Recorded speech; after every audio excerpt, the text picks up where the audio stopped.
Good morning, students. Today we are going to learn about chapter number 6, linear inequalities.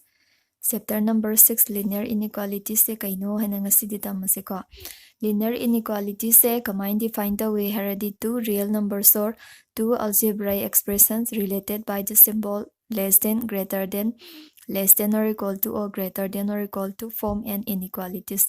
Inequalities se kamai na form the way haragadi less than, greater than, less than or equal to or greater than or equal to have a symbol sina algebraic expression natraga real number anigi marakta leiramagadi khoina kai kawe haiba inequality se form tawebako. Inequality habasida algebraic expression se kaino hane yengsiko. Nangonda variable khara lawre x y z haiba variable ne a b c sumaindum lawr su ai ko aduga real number na 2 3 4 harasu yare -1 -2 sumaina dai operators kya lay nangi operator se koina mari lay ko plus ne minus ne into ne divide ne to the any nangi real number ne algebraic expression ne sigi marekta operator mari sina koina denote relate already 2 into x plus 1 2 layer ko x layer 1 ani sigi marakta ne into thamaba stena kai thamaba plus 1 hata di si kai gamane 2 times of x plus 1 se tadra si kai kawe expression am kawe ko mathang de x amaga gi marakta khoina into tham taraga di kai gamanare x square hai se tadra sigi x square se expression am oiduine adudi si 2 sida ene x habis na divide tara di si su kai kawe expression am kawe ko expression hai se hairani any real numbers or any real numbers natraga variables singi marakta plus minus into natraga divide sina relate tawramaga di adu expression kawe ko real number ani gi marakta natraga two algebraic expression gi marakta greater than, less than, greater than or equal to, less than or equal to habase leirammaga di inequality form tawebako. Inequalities the linear inequalities have linear hai tardi nangi yarba variable sigi power se power se 1 dagadaba. Highest value of the variable involved in the inequality is 1 hoigadabako.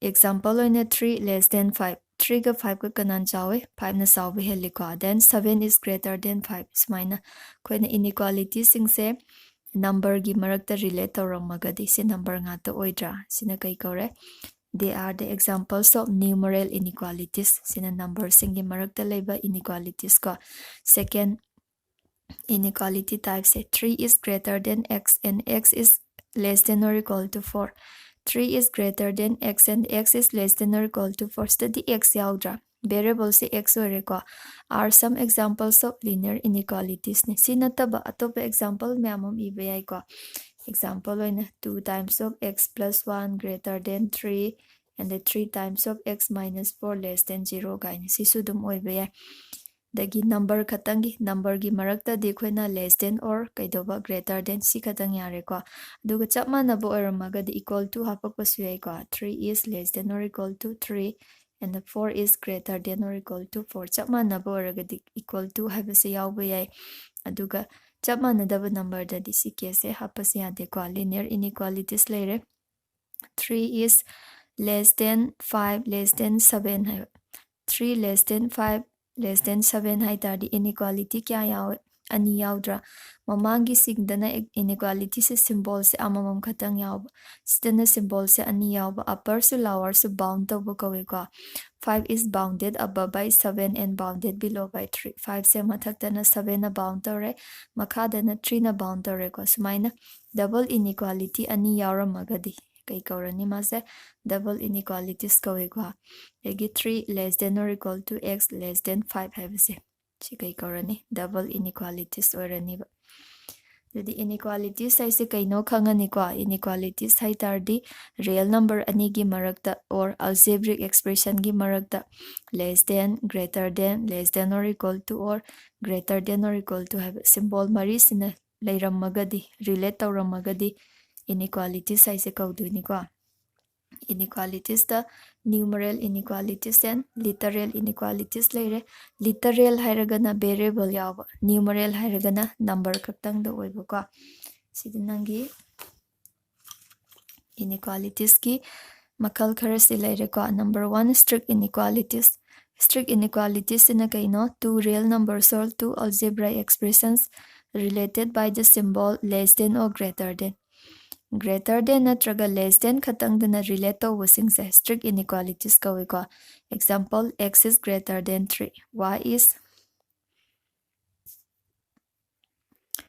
x is greater than 3 habasidi strict inequalities ne. X ka 3 gi marakta greater than habasi laiko. But y is less than or equal to 3 habasidi strict inequalities oigadra oiraroi kaigino sida y is greater than or equal to haiba mayaudra duna y is greater than or equal to 4 is not a strict inequalities. Sidi strict inequalities oideko. First ki sidi strict inequalities oire. Next, slag inequalities. Two real numbers or two algebraic expressions related by the symbol greater than or equal to or less than or equal to are called the slag inequalities. Say slag inequalities neba haibadi nasagi strict hairagana greater than or less than khatang. Slag inequalities hairagana greater than or equal to or less than or equal to. Si khena base khangani ko.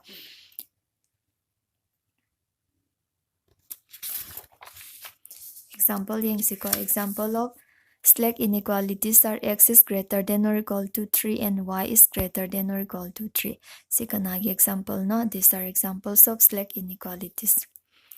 Now we are going to learn solution of a linear inequalities. Linear inequalities ki solution se kai kauduino haibako. A solution of an inequality in one variable is a value of the variable which makes it a true statement. Sida x is greater than 3 habasigi solution kaino hangtar di x ki value neba. X ki values na nangi inequality sa achumba statement amo hengadaba ko. Ahan bada ko ni if x is equal to 1 haireba. 1 is greater than 3 hai si chumbra lanbra lale ko. Si statement amo chumdre adoi tardi 1 is not a solution of inequality x is greater than 3.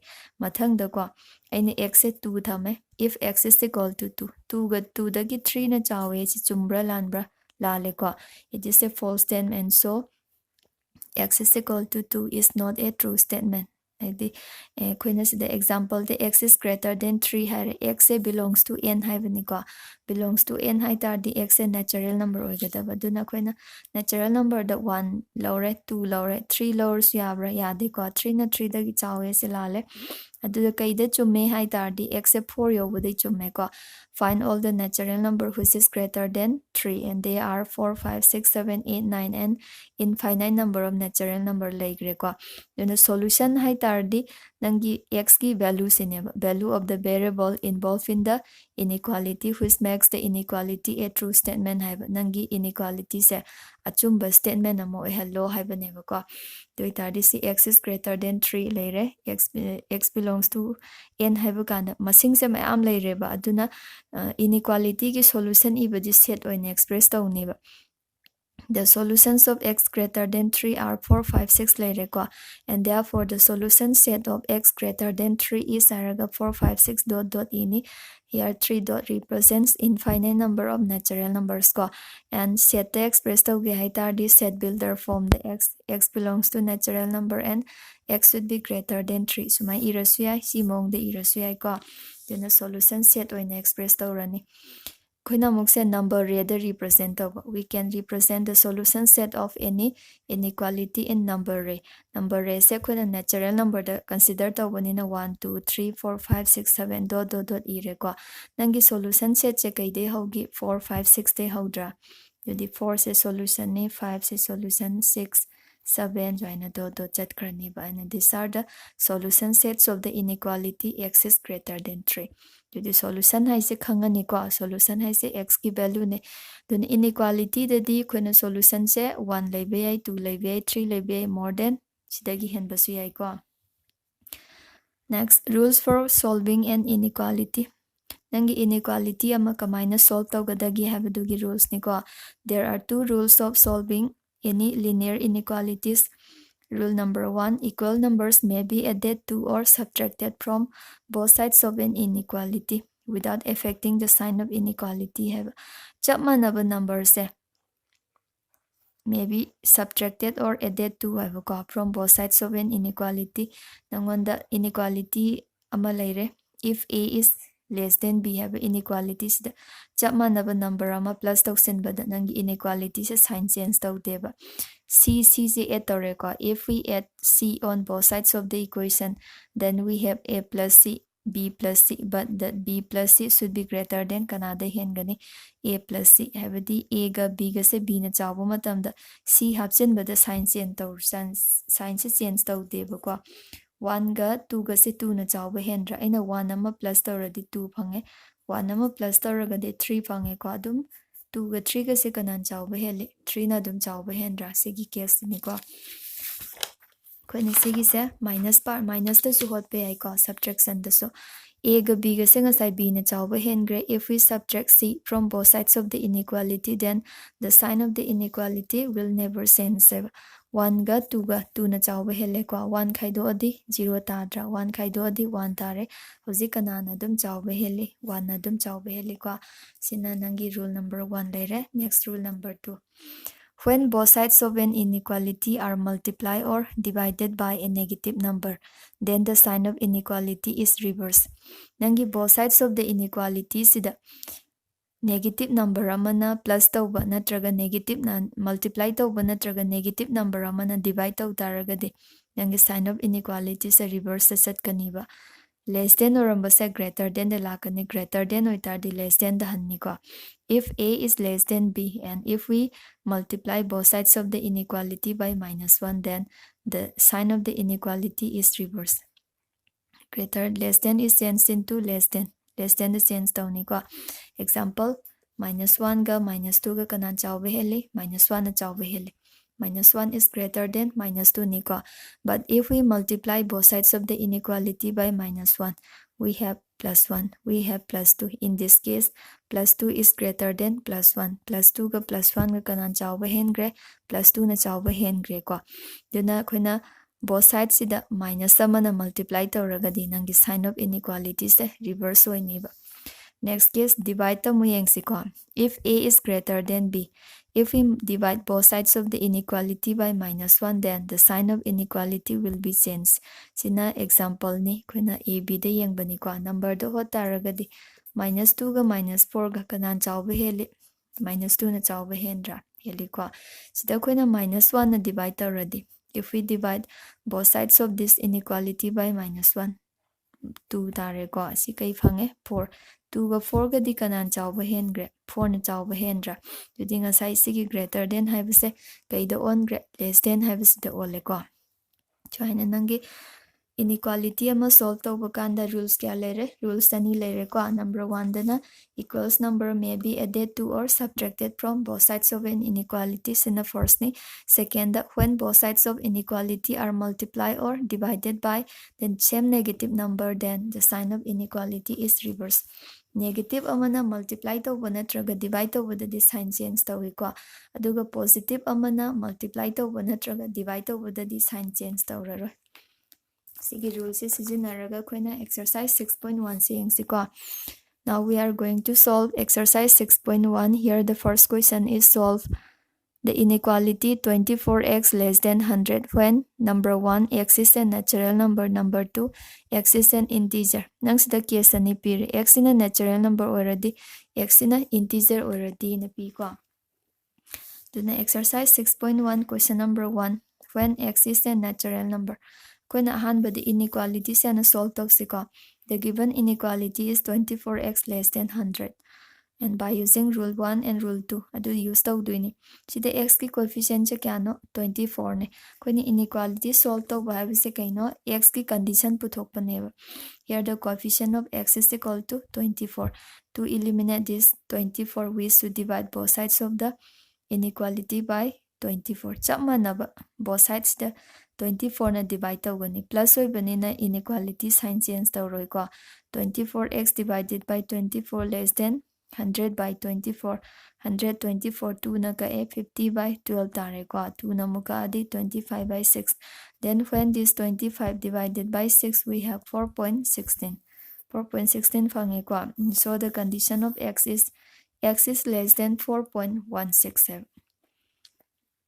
4.16 x in ang 4.16 in a bound tawreba ko asina bound tore bound se above ni ko sidagi hengat pa yadre haiba the x the natural number already find all the natural number which is less than 4.16 4.16 tagi hanthaba natural number mayamam khalo kana kana ore today 1 2 3 4 se oi ko and therefore the solution set of the inequality is 1 2 3 4 set ki manung de loi irakadaba ko tina nangi natural number ore kanda Number 2 da nangi x in a integer amo iramagadi. If x is an integer and what are the solution set of this inequality? When inequality is solved over x is bounded above by 4.16. Find all the integer which is less than 4.16. 4.16 tagi hantaba se positive tadi masing thiba ngame ko 4 3 2 1 negative tadi 0 -1 -2 and dot represents there are infinite number of negative integer which are less than 4.16 4.16 tagi hanthaba integers di masing thiba ngamdana leigre ko sumain tawraga khoina solution set se iba yani solution set se x ki condition gi makha pole ko x in a natural number harakpa yai integer harakpa yai Next question number 3. Solve 5x minus 3 less than 7 when number 1, x is an integer, number 2, x is a real number. Integer amo oiragadi amana real number amo oiragadi bako. Koina na solve to solve 5x minus 3 less than 7. X ki condition puthoke itar dehana constant se mangan siko. Constant se mangan gya itar di minus 3 the 3 ama plus tawragadi 0 chale. Aduna koina plus 3 se both side te add tawgada.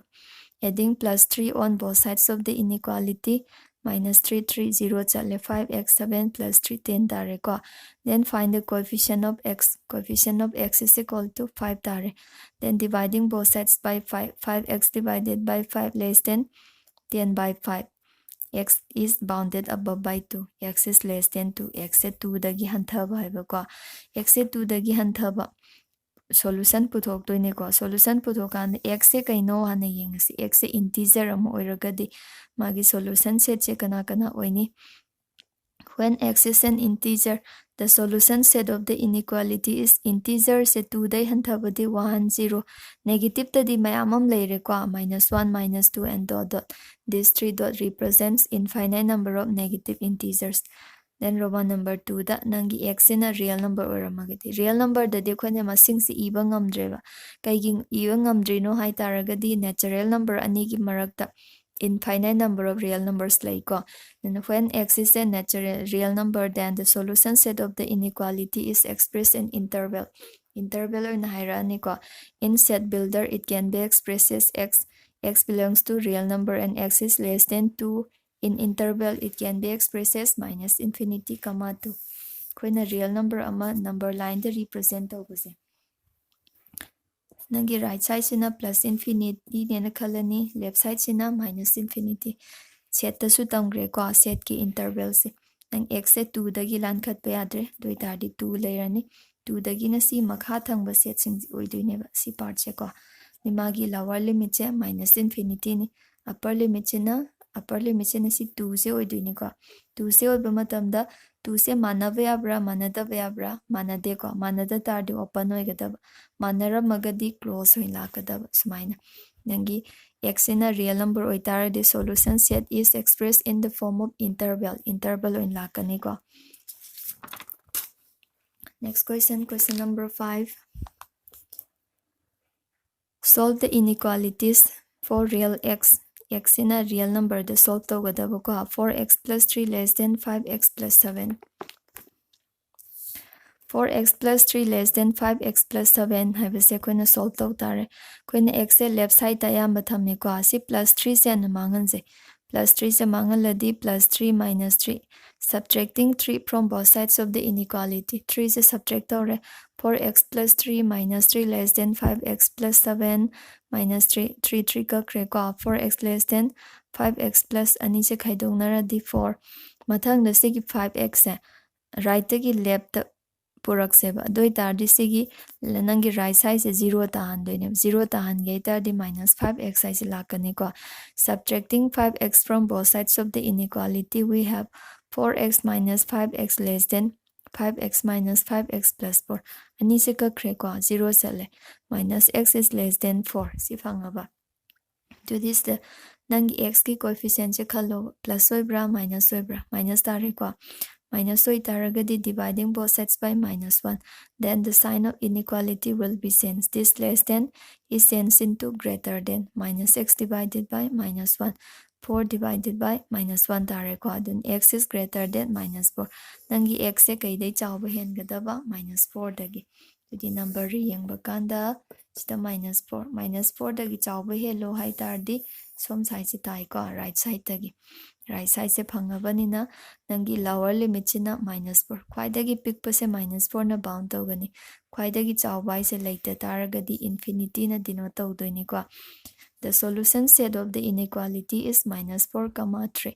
minus 4 dagi horaga infinity sibau laigrani.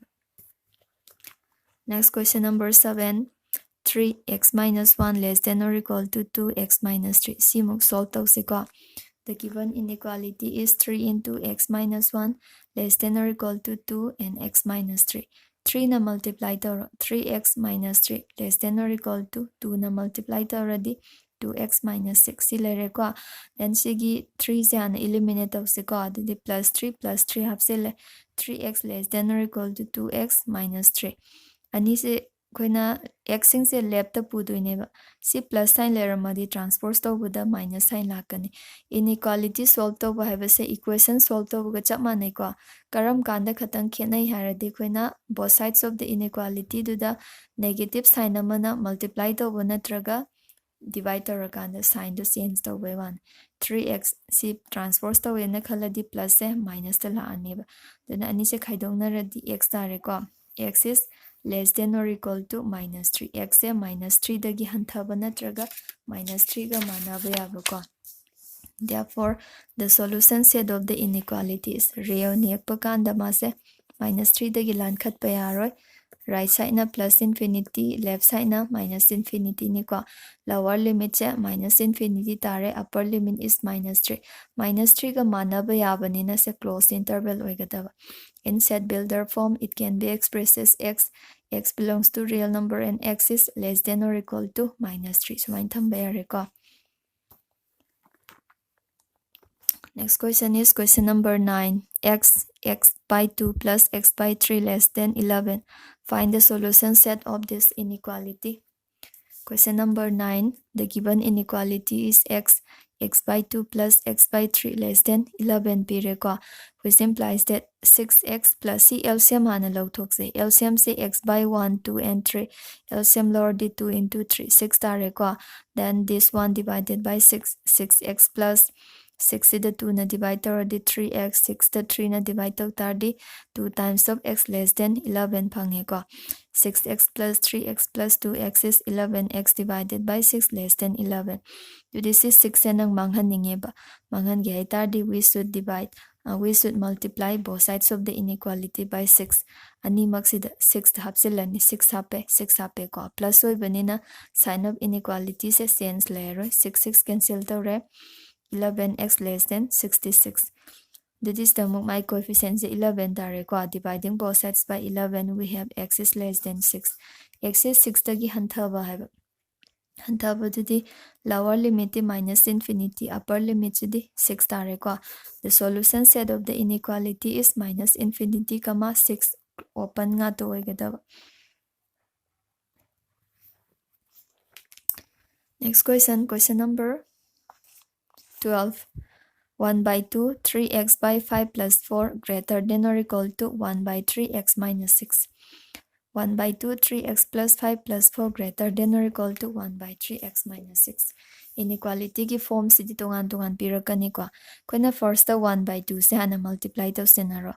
The 3x by 10, 4 the 2 na divide to ko greater than or equal to x divided by 3 minus the 6 divided by 3. 3x by 10. Sigi x by 3 se koina right tagi left transpose to se minus 1 tagani ko greater than or equal to sigi 6 the 3 na divide to se minus 2 ne 4 the 2 na divide to se plus 2 ni ko left tagi right transpose to already minus 2 tare. ꯃꯊꯪꯗ ꯀꯩ ꯂꯥꯛꯑꯅꯤ 9x minus 10x ꯀꯃꯥꯏ ꯂꯥꯛꯏꯅꯣ ꯍꯥꯏꯇꯥꯔꯒꯗꯤ ꯑꯩꯈꯣꯏꯅ LCM ꯂꯧꯕꯅꯤꯀꯣ 3x by 10 minus x by 3 ꯁꯦ ꯑꯅꯤꯁꯦ LCM ꯂꯧꯕ ꯃꯇꯝꯗ 10x ꯍꯥꯏꯁꯦ ꯐꯪꯉꯦꯀꯣ 10ꯒ 3ꯒꯗꯤ 30 ꯇꯥꯔꯦ 30ꯗꯤ 3 9x minus x ꯁꯤꯒ 10ꯒꯗꯤ 10x ꯇꯥꯔꯦꯀꯣ greater than or equal to minus 4 ꯅꯤꯁꯦ ꯈꯥꯏꯗꯣꯛꯅꯕꯗ minus x by 30 greater than or equal to minus 4 ꯁꯤ x ꯀꯌꯥꯅ ꯌꯦꯡꯁꯤ x ꯁꯦ ꯃꯥꯡꯍꯟꯒꯦ ꯍꯥꯏꯇꯥꯔꯗꯤ ꯑꯩꯈꯣꯏꯅ 30ꯅ multiply ꯇꯧꯔꯅꯤꯕ ꯑꯗꯨ plus ꯑꯣꯏꯕꯅꯤꯅ sign change ꯇꯧꯔꯣꯏꯀꯣ minus x greater than or equal to 4 into 30 minus 120 minus x is greater than or equal to 120 ꯁꯤꯗꯗꯤ ꯅꯪꯒꯤ x ꯀꯤ coefficient ꯌꯦꯡꯉꯣ plus ꯑꯣꯏꯕ꯭ꯔꯥ minus ꯑꯣꯏꯕ꯭ꯔꯥ minus ꯑꯣꯏꯔꯦꯀꯣ minus ꯑꯣꯏꯇꯥꯔꯗꯤ dividing both sides by minus 1 we have x is less than or equal to 120 x is bounded above by 120 na bound tawgre therefore the solution set of the inequality is minus infinity comma 120 si ore ko main tawraga koina inequality se hotkani last question number 16 2x minus 1 by 3 greater than or equal to 3x minus 2 by 4 minus 2 minus x by 5 sigi solution set puthokpa ko inequality se hana check tause 2x minus 1 by 3 greater than or equal to 3x minus 2 by 4 minus 2 minus x by 5 tin inequality ama sina kya na piris expression che ani ni ko LCM law tardi 20 sina multiply tawre 15x minus 10 sta multiply tawre minus 8 minus plus tare ko 2x minus 1 by 3 greater than or equal to 15 4 19x minus 10 minus 8 minus 18x cross multiplication tawba yaiba animak se plus oibanina ko then this 2x minus 1 multiplied by 20 19x minus 18 multiplied by 3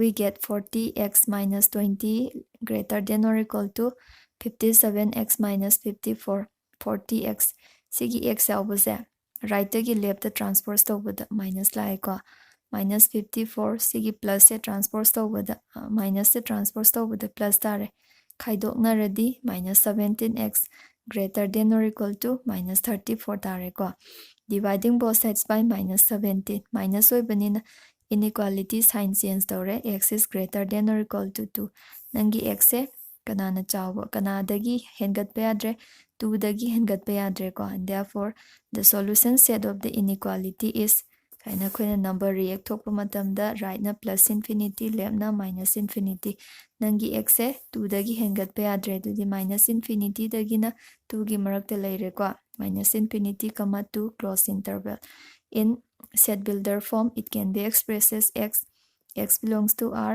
and x is less than or equal to 2 sumain taraga khoina any inequality amagi solution set se sumain putokani for today let's end here